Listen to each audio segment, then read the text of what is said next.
प्रजासत्ताक दिनाच्या पूर्वसंध्येला मंत्रालय आणि विधान भवनाला तिरंग्याची विद्युत रोषणाई करण्यात आली। अत्यंत मनमोहक अशी रोषणाईने मंत्रालयाची इमारत आणि विधान भवनाची वास्तू या नावून निघालेला आहे। तर ते छत्रपती शिवाजी महाराज टर्मिनस वास्तूवर देखील सुंदर अशी तिरंगी रंगांची ही रोषणाई करण्यात आलेली आहे।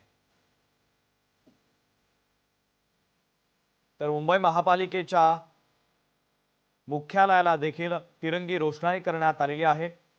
प्रजासत्ताक दिनाच्या पूर्वसंध्येला ही विद्युत रोषणाई करण्यात आली आहे।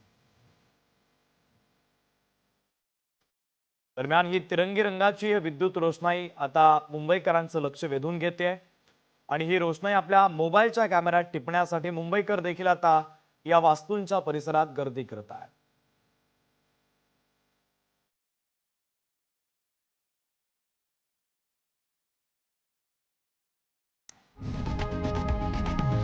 लोकशाही मराठी ऐका, पहा, जागरूक रहा।